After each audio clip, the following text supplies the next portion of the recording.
Hey gang, how you doing? Welcome back to the working week.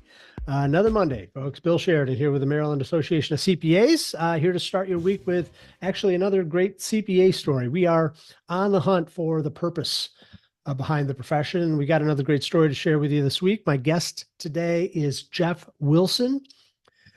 Jeff kind of represents the entrepreneurial segment of the profession. He's the CEO and principal of the W2 Group. That's a firm that provides a full suite of accounting and financial services for government contractors and industry associations. He's a CPA practice advisor, 40 under 40 honoree, former MACPA board member, and one of the American Institute of CPAs Outstanding Young CPAs for 2023. That's an award that recognizes CPAs under the age of 40 who personify a commitment to the profession. And for Jeff, that commitment started early on with a passion for investing, actually. As a student, Jeff figured, the best way to truly understand investing and finance was to first master those foundational skills of accounting. And that's really his message here, that, accounting might be what you study, might be where you start, but might not necessarily be where you finish. It's foundational knowledge that can lead to so much more. So really good stuff here this week. Here is Jeff Wilson with his CPA story. I could always go to be a finance if I understood accounting. So I can go to be I'd be a better investment banker or a better analyst because I knew accounting. I could really read the statements. I understood what was happening. And so that led me there. Yeah. Just a different way of looking at it, I guess, than most investors. Yeah, and that has been probably my success as a trusted business advisor. I don't really look at I do debits and credits. That's great. But when I serve my clients, I'm thinking about it at that same level of what's working, what doesn't, right? I don't just put out a P&L. I look at it and, different. And that served me well. That's why I was able to build a successful practice because of that. Well, that's great. And I mean, you mentioned your clients and the folks you work for. Tell me a little bit about um, the purpose or the why behind your work. What do you accomplish by doing what you do? Man, so one thing that we help minorities specifically in the government contracting space. And I say that minorities because we have a lot of women-owned, minority-owned businesses as our early on clients, right? We have some majority-owned, and they're probably some of our large clients. But one of the things that one of the reasons we even started Govy Rates is that we found over a period of time that small businesses had a lot of trouble getting into the government contracting space uh, because a lot of it is related to compliance. Like accounting is like a barrier to entry for a lot of entries. And I don't think you get any, I believe in wealth and the transfer of it. And I don't think you get any richer than your clients. And so having that barrier, oh, a lot of small businesses had a barrier working with government agencies due to accounting compliance. So what we do is we lower that barrier. We give them a way in, right? By helping them with their accounting systems. A lot of times you can't even bid on a contract until you got your accounting system compliant with some type of government regulation. And so we did a lot of that. And what that did is for our clients, it put them in the game, Mm-hmm. right? You can't get any wealthier than your client, and the wealthiest client you can get is the United States government or a state, Yep. and so we lower those barriers there and help make successful business owners and employers in these small communities. And that's one of our bases. And the other one is non-for-profits. And non-for-profits come with a lot of different things. And I'm actually working on one right now where we're and I'm treasuring it, but it became an adopted kid of mine almost. And we're helping them basically supports domestic violence against women. It provides legal representation, and I'm pretty much helping, kind of right the ship there. So these are some of the reasons why I stayed. Like I could go do something else, and trust me, it's a lot of work. But I know that, that organization sees maybe 130, women that need support legally from domestic violence. And I don't know if I could look myself in the eye if I just was like, yeah, I don't want to do it, right? Yes. So that's our mission. And we've done that a couple of times. Those whys, man. We had a daycare center.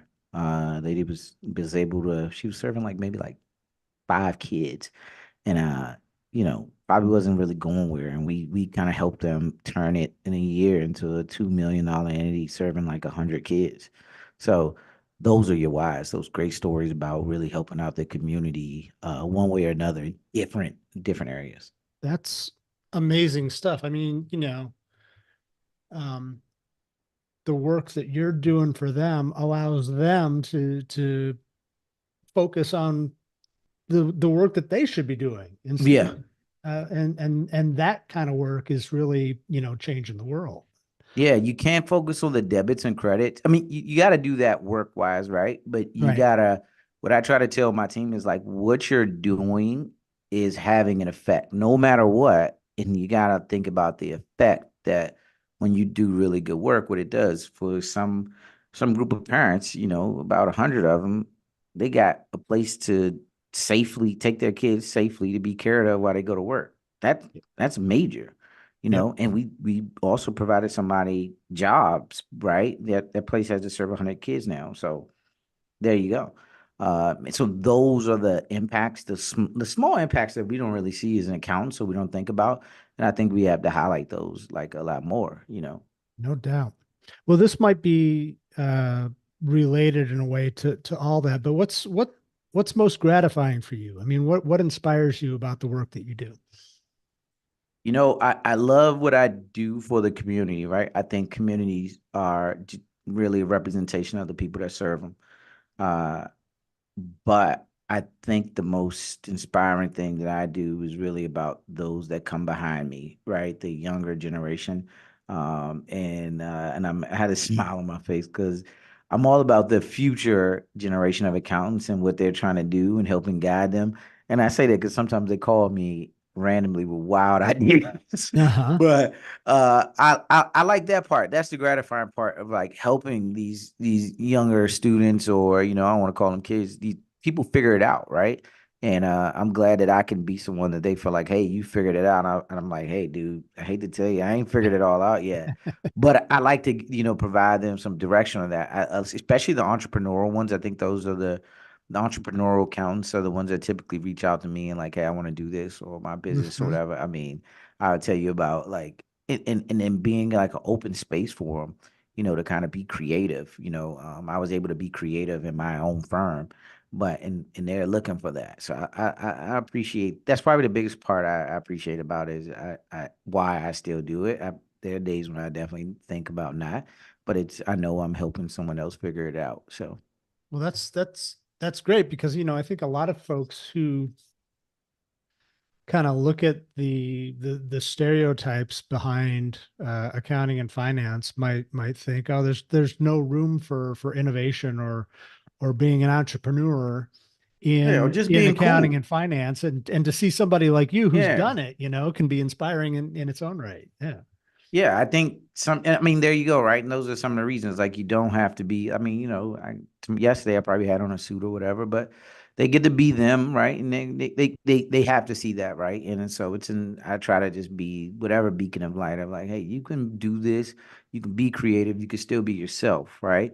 And Yep. still accomplish great things in the profession. And I think that's one of the hallmarks of it is that you can still be yourself and be successful. In some professions, you can't be yourself. You got to be a clone of someone else in order to do that. And that's the creativity, that I try to show. Like, hey, you can be creative in accounting. I mean, there's people who got colored hair or walk around with dolls that talk. So it's a lot of, you can be creative, and I try to like open that up to make sure they're clear on, hey, you can be that. That's great. That's great. Well, you mentioned young folks and how inspiring it is to work for them. Let's say you were sitting down across from a high school or a college student who's kind of struggling to figure out where they wanted to study or focus their efforts? So, I mean, what would you tell them about accounting? I would tell them that don't think about accounting as just as debits and credits. If you go there, it is truly becoming, if it wasn't already, the epicenter of business, right? So there's a lot of creativity there. And what I would tell them is that your last title probably won't be accountant. And Hmm. it doesn't have to be. Accounting is so, I want to say, so implanted in so many things that it's the gateway to a lot of other different things. Hmm. So, yeah, I'm a CPA, right? And that's great. I love being a CPA. It's one of my favorite things. But I'm also a developer. I'm a product manager. I'm a CFO. I'm a Hmm. CEO. I'm a COO. I'm a financial planner. So but it all started with accounting. It's a really not the end. Like sometimes when you think of, like, if you go to school to be a finance person, investment banker, CFO, there you go. Two titles, that's it, right? Hmm. Versus, our that space is so much more wide open that it won't be your last title, right? Not if you don't want it to be. Now, if you say you just love debits and credits, by all means. Hmm. But what accounting can do, speaker, speaker, thought leader, look at Kim, Allison Taylor. It's not accountant under her title. Right. They're so it's a really a gateway, and it's not a hey, you get here and that's it. No, this is like take this knowledge, take this information, and expand on it, and that's what you got. It's probably not going to be your last title. It's kind of it's like foundational knowledge that will make you better at whatever, down whatever path But you yeah, get. Yeah. yeah, and whatever leads you to, it's the true foundation to it all. Like it's the key to it. It's there will probably, I think, in the future we'll find very few CEOs in the future that are not understand accounting very well. I'm sure that that's happened before. Hmm. The same thing with COOs. I was a big Tim Cook fan when I was in college, right? Because he was the COO. He came from like you knew he was a cost accountant, like kind of like wonk, right? Right. The things that people don't talk about. And look where he's at now, right? Yeah. So if you follow some of these people's careers, you see the accounting is very foundational to it. Now he's a product guy. And so you look at even Scott Cook, the Intuit guys, right? Hmm. The CERT. Those are accounting people that have turned into product owners, business owners, presidents of schools, universities. So it's a gateway. It's not really, I think some people look like, oh, that's a fence, right? Hmm. Not, no, it's a gate. You still go in, but there's so many multiple areas in there to move around. And so, but it's foundationally, it's one thing that'll make you strong. I always say that what's the worst thing that can happen to an accountant is what, right? Like even if you have a bad day at the office and like, whatever, you mess up on your job. What do you think is the worst thing to happen? You're gonna go out and go get another. It's even if you fail, you kind of don't fail totally. That's right. It's not like unless you did something criminal. Yeah. Yeah. The Yeah. failure of an accountant is not I'm gonna be homeless. Right. So Right. that's the great thing about it, right? So there's also a floor that's right under there. Like, all right, I always say, like, the worst thing that could happen to me right now, if in God forbid, I don't think it's gonna happen, but my company could go bad or something. The worst thing is I'm gonna be a senior management accountant. That's right. I'm still gonna get paid six figures somewhere, right? So that's the worst thing that can happen. That's it. And that's the reassurances of a Great stuff there from Jeff Wilson. So glad he could take time out of his busy schedule to be here today. We want to hear from you as well. So head on over to macpa.org/y and share your story with us as we try to offer a little bit of inspiration to the next generation of accounting and finance professionals. We want to hear what your CPA purpose is too. So head on over there, share your story with us if you got the time. And in the meantime, thanks for being here. We'll be back again next week. More stories to share with you then. Until then, have a great week. We'll see you soon. Take care.